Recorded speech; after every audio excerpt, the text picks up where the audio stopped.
Alright, and 365 days of horsemanship, day 127. I really hope you can all hear me. As you can probably tell, I've lost my voice. So, I've been super sick. I didn't make it up yesterday. But today I really wanted to come up. Linda Parelli is here for her 3-day clinic for her Happy Horse, Happy Life new programme. For those of you who know a little bit about Linda and Pat Parelli used to run the Parelli programme. Pat Parelli founded the Parelli programme and Linda helped him write and create and teach a vast amount of the sort of human training programme that it is. Linda and Pat separated a couple of years ago, and Linda has now created her own programme which she's now teaching, which is the Happy Horse, Happy Life. And so of course, you know, I'm really curious, I really want to know what this new programme is all about.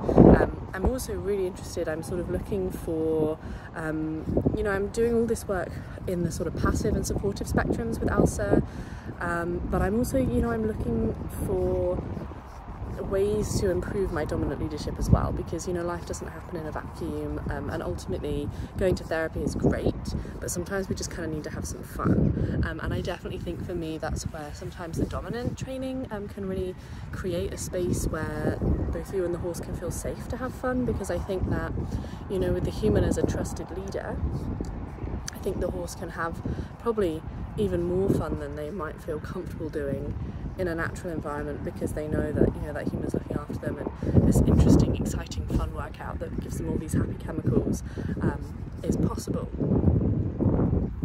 So that was really something that I was curious about. I have to say I really enjoyed the talk. Linda talks about basically the building blocks and how coming back to the root of a problem. I'm going to do a little bit more, I'll probably do hopefully a little post about it, where I talk about what I've seen and what I've learned. Yeah, we talked about a lot of different goals, a lot of different, you know, issues that people usually have: saddling, bridling, horse that won't let you on one side or the other, too fast, too slow, spooky, jumpy, bracy, pushy, all of these, you know, issues that I'm sure we've all experienced at some point in our life. And yeah, it really breaks them down into these kind of 10 key areas, which all kind of build on each other, and how you can kind of work back to the root of a problem and move forward to sort of resolve it from there. So it's really interesting, really well taught. I'm really curious to kind of see how the horses get on over the week. Unfortunately, I'm not going to be able to see very much of the clinic because I'm super ill. I probably shouldn't really even be here, but I just could not resist. And I'm really glad that I did, because I actually got to spend a little bit of time with Mia and Lawrence. Lawrence, as you can see, is just eating his breakfast.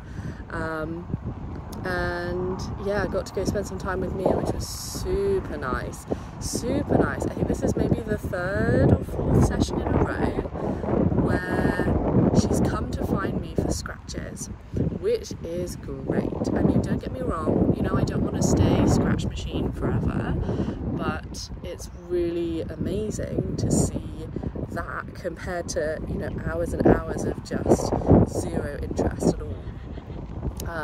I came up today. I've actually been playing barefoot, which has been really interesting. Definitely not for the faint-hearted, and it needs to be, you know, in a safe environment. But it's been interesting because it means I take more care about the way that I walk and the way that I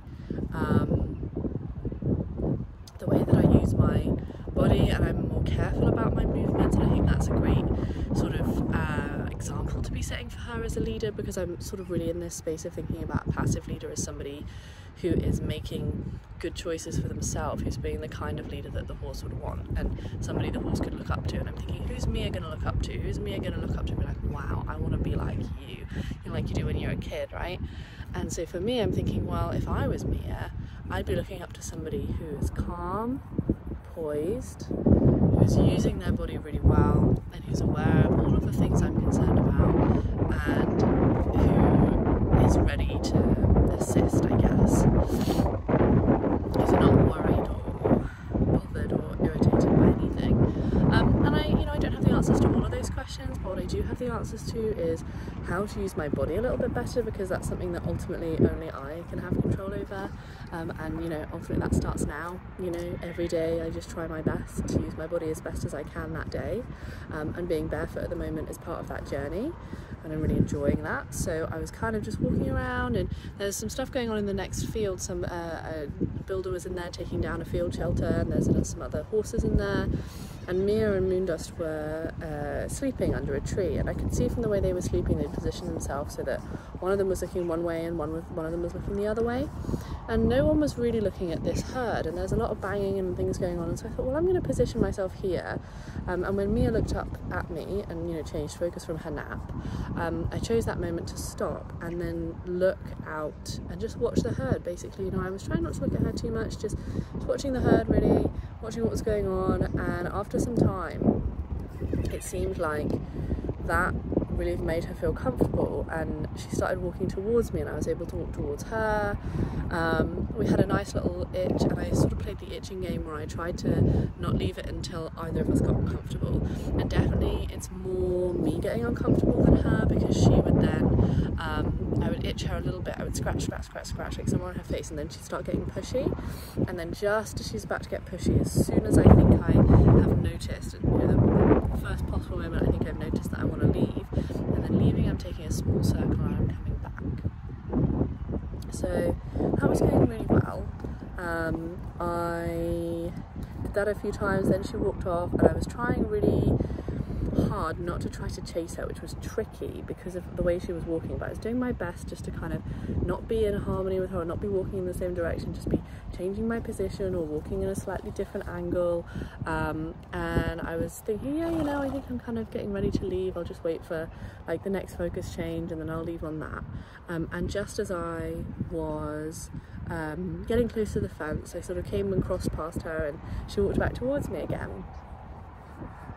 And so I walked up to her and I gave her a really nice long scratch, and I tried really hard just to kind of like stick with it, and I really felt like that she was really trying to be a bit more considerate of me as well, and it felt a little bit more harmonious, like we were trying to work with each other rather than her taking something from me or me forcing something on her. It felt a lot more like a team effort of scratching. I felt her kind of get a little bit sort of quieter, and so I reduced like the energy of my scratching just down to a nice little stroke, and I just stroked her cheek a couple of times, and her eyes really softened and she had a nice big yawn, and that just felt really super. It was such a nice way to end the session. We just looked out across the herd just very quickly, and then I just walked off, just really nicely and calmly. It just felt really super, really super. I was so happy with it. Yes, I've come over here to hang out with Lawrence while he eats his breakfast. Yeah, I don't know, I think I'm getting a little tired now. I don't know if I'll have that much time to give Lawrence today other than just being here with him while he eats, but I'm okay with that too. You know, I think you can't achieve everything every single day. I think that's a really important lesson for me to remember. And really, I'm just so grateful to have had, you know, a super nice day. And ultimately, from Lawrence's perspective, I've come up with food and I fed him, and that's probably the best the session's going to be anyway, so I should probably just be happy with that. So yeah, a super day all round. I'm looking forward to going home and resting up.